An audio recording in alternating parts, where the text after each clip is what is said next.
Paul!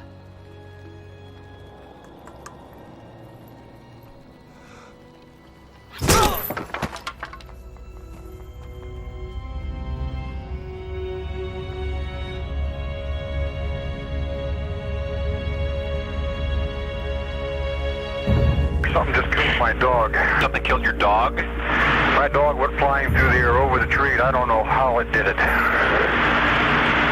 Okay.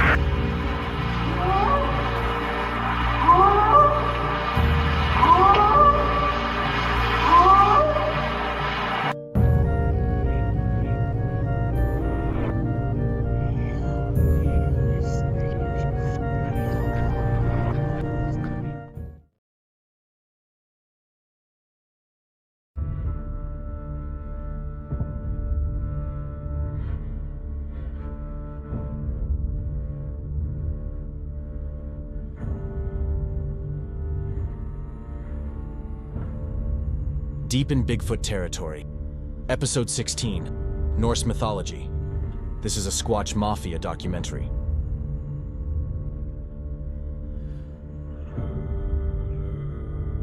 Welcome to this episode of Bigfoot territory.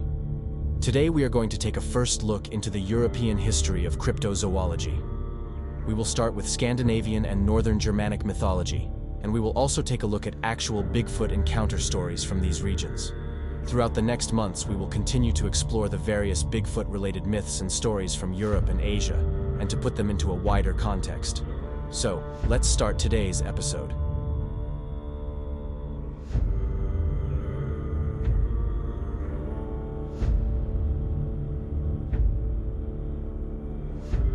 British Columbia, Canada. The first Europeans who officially arrived in the Pacific Northwest around 1780 were strict Christian men, full of contempt for all forms of mythological beliefs and superstitious fear. Among the natives, they found a strange cult or belief that revolved around a tall, monkey-like figure, for which the natives had many names. Depending on the tribe, these entities were worshipped or deeply feared, sometimes even battled.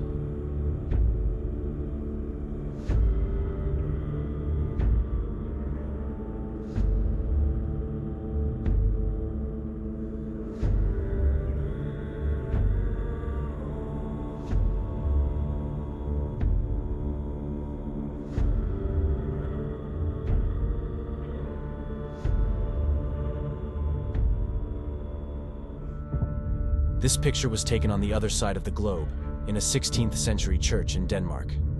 It shows the female troll, Slattenpatten, literally translated as saggy long breast, which was allegedly slain by the Danish king Waldemar Atterdag, 300 years before the church was built at the site of the killing.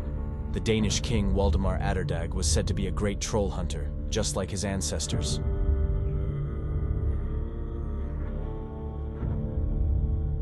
But the story is much older.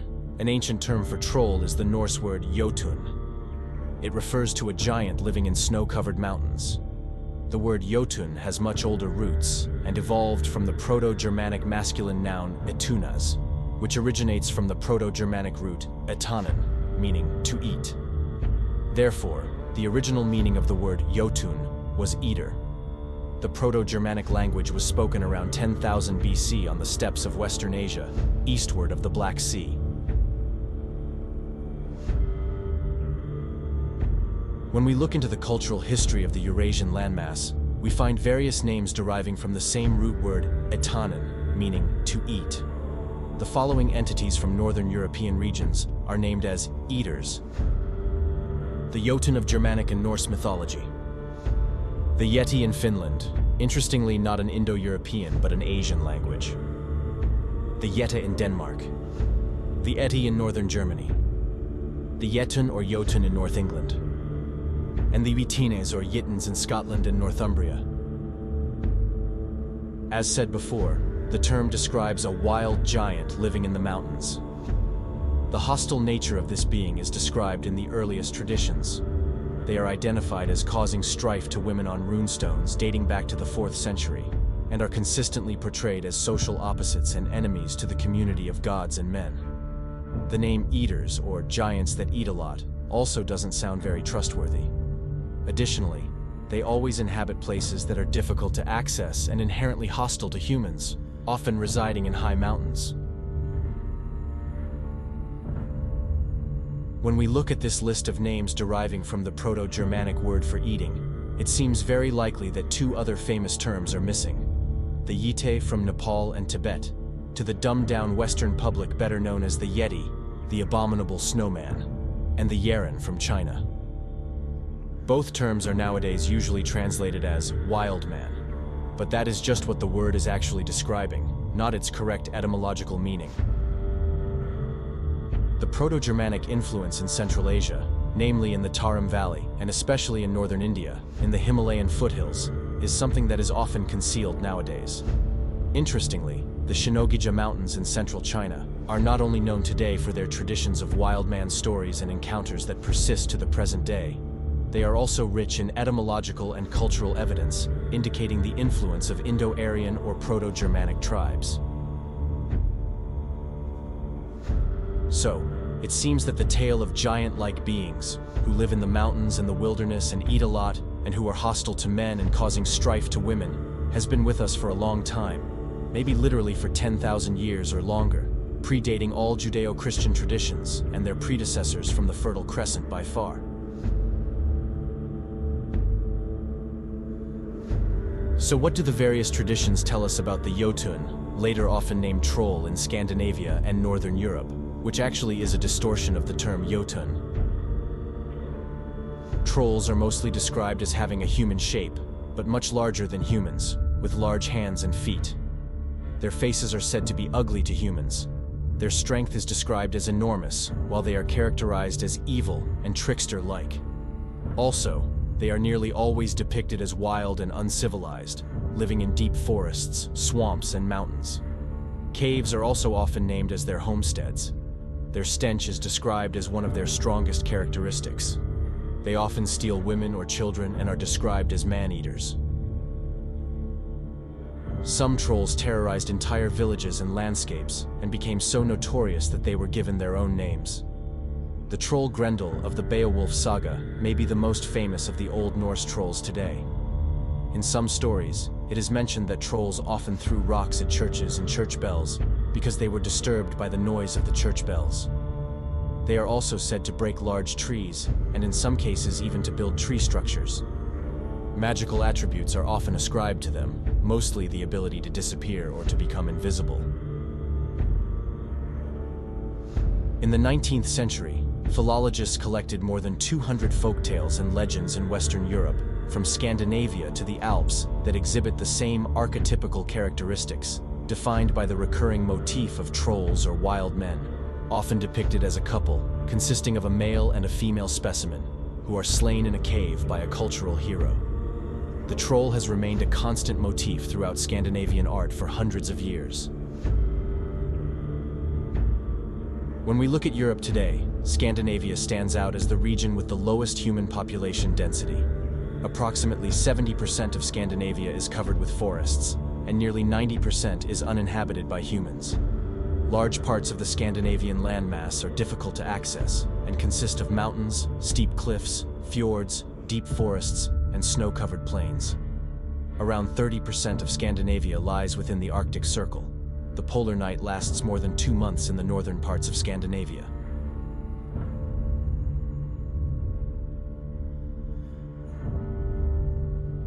The amount of sagas and legends from Scandinavia that feature trolls is vast and nearly impossible to overview. Many of the Old Norse heroes had run-ins with trolls or killed them, for example Grettir, Hrolf Kraki, or Thor himself.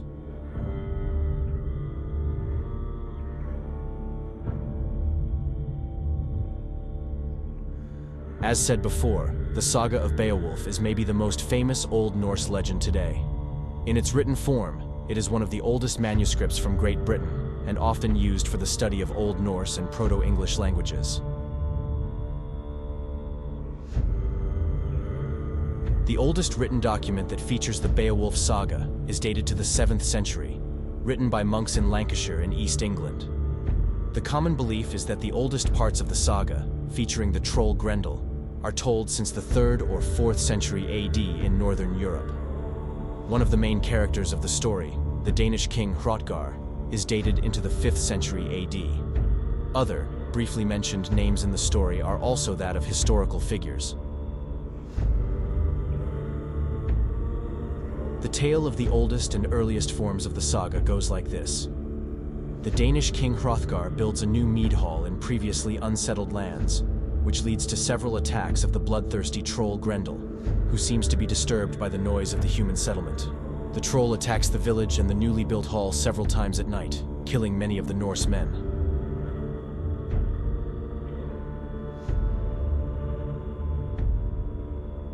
After a while, people begin to flee the settlements of the region, and social life comes to a standstill. Finally, the king calls for the help of one of his distant relatives, a warrior named Beowulf, a typical example of cultural heroes in Old Norse lore, whose name points to even older meanings.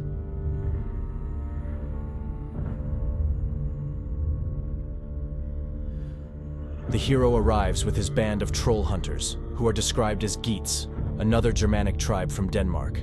In their second standoff with the troll, Beowulf and his men manage to ensnare Grendel's arm with an iron chain and to hack off the beast's arm before the troll flees into the nocturnal wilderness. Here, the oldest known versions of the saga originally end.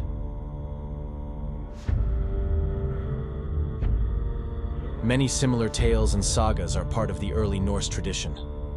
A comparable story, for example, can be found in the saga of Grettir, which was first written down in Iceland in the 8th century, but is part of the cultural heritage that was brought from Norway to Iceland.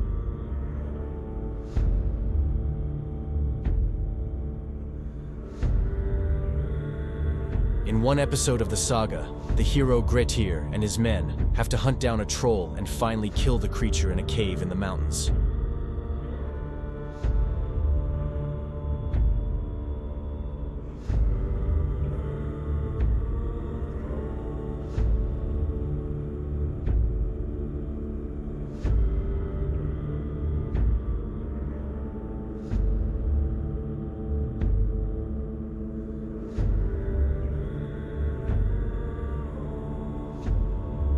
Compared to the ancient sagas and legends from Northern Europe, reports of Bigfoot encounters by Vikings in North America appear to lack any historical basis or reference in existing sources. While Vikings indeed settled in Greenland for several generations, with most settlements founded after the introduction of Christianity to Iceland in the late 8th century, there were also expeditions to Newfoundland and the east coast of Canada and the United States. These expeditions might have included brief settlements and trade interactions with Native Americans. Newfoundland was referred to as Markland in the Old Norse sagas, while the coastlines of Canada and the United States were known as Vinland.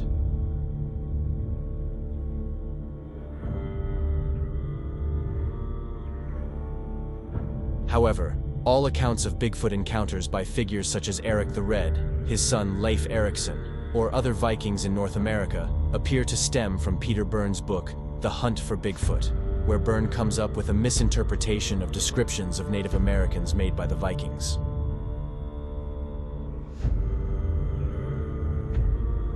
In some of the sagas, which were of course written down for the first time many generations after the Vikings settled in Greenland, the North American natives are described as Skrælingars, which means weaklings. These Skrælingars were said to have long dark hair and dark eyes, a quote which Peter Byrne later used in his book to speculate if these Skrælingars may indeed be a description of the Sasquatch. However, this speculation is of course nonsense and historically wrong.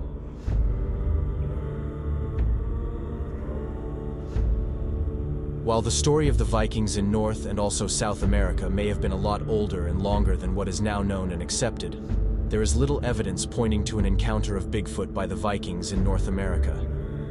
Some suggest that the controversial Kensington Rune Stone, found in Minnesota not too far from Lake Superior, includes a description of attacks by unknown animals or Bigfoot-like beings. However, while the tale of alleged Viking settlements around the Great Lakes is fascinating, the authenticity of the Kensington Rune Stone is highly disputed.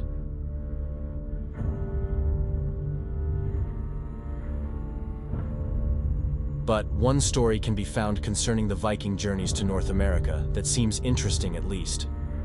In 1926, during archaeological excavations at a 9th century Norse settlement at Gardar in southwestern Greenland, a strange finding was made. At the main house of the settlement, where belongings of the chieftain or ritualistic artifacts were normally kept, a strange hominid skull was discovered. The finding consisted of two pieces of an archaic-looking skull, the top part and the lower jaw, and was named the Gardar skull after the place of its discovery. The Viking clan who inhabited the settlement for generations was, of course, known for traveling to the coasts of Markland and Vinland, the coasts of Newfoundland, Canada, and the northeastern United States. Anthropologists immediately speculated if this could be the skull of a previously undiscovered archaic hominid that the Vikings encountered in North America. For a short period, the skull was even described as belonging to a new species of humans called Homo gardarensis. The skull remains a mystery to this day. Modern reconstructions indeed suggest that the complete skull was of enormous size. Today, the skull is stored in a museum in Denmark and is the focus of various conspiracy theories. But the stories of European trolls remain fascinating and interesting. When we look at Scandinavia today, still stories can be found which differ not much from the Bigfoot encounter stories of Canada and the United States. In the 1970s and 80s, two large waves of Bigfoot-like cryptid sightings were reported in the Swedish state of Helsingborg. Some of the encounters were well documented by the local media. Stories of encounters or track findings of trolls are a regular part of the Swedish and Norwegian yellow press. The connection to the Sasquatch of North America is made very rarely and nearly never in a serious way. Many stories include details that are known very well to the Bigfoot researchers of North America, such as tree structures, howls, and wood knocks. In some of the more prominent cases, even photos exist. This photo was taken in the forests near Katrineholm in Sweden in November of 2011.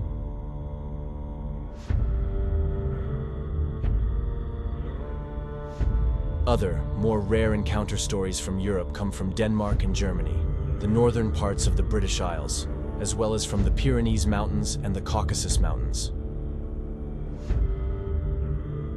This photo, for example, was captured in a forest in northern Germany in August of 2023, after a series of encounters over several years. We will look into the backstory of this photo in one of the next videos at the Squatch Mafia YouTube channel. Given the fact that the myths of trolls, Jotuns, and other monsters seem to be a part of Europe's cultural heritage for many thousands of years, spanning from the peaks of the Himalaya mountains to the coasts and fjords of Western and Northern Europe, a rational explanation seems hard to find.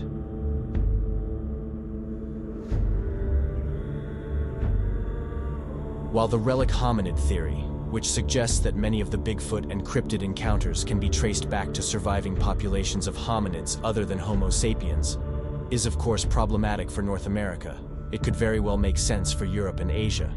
No early hominids have ever been excavated in North America, but the fossil findings of early hominids like the Neanderthal and others are plentiful throughout Europe and Asia. For example, the Neanderthal had a population of many tens of thousands in large groups in various regions of Central and Western Europe, as well as in the Middle East.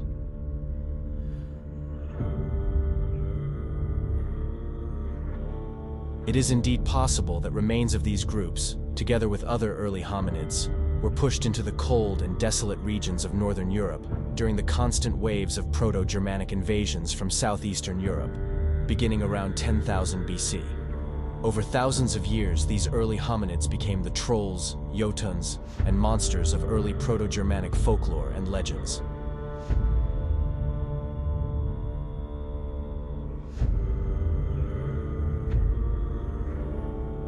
That some of these legends and the Sasquatch myths and encounters of North America are caused by the same cryptid species is of course hard to prove, but likely. We will continue our journey through the cryptid history of Europe and Asia in the next months. What are your thoughts on the trolls of Old Norse and Germanic mythology? Have you heard of cryptid encounters in Europe? Have you maybe witnessed something strange yourself? Let me know in the comments. Hit the like button if you have enjoyed this episode of Bigfoot Territory. Subscribe to the Squatch Mafia channel at YouTube for more videos on Bigfoot and Sasquatch. Check out Squatch Mafia at Patreon and TikTok for extra content. Thank you for watching.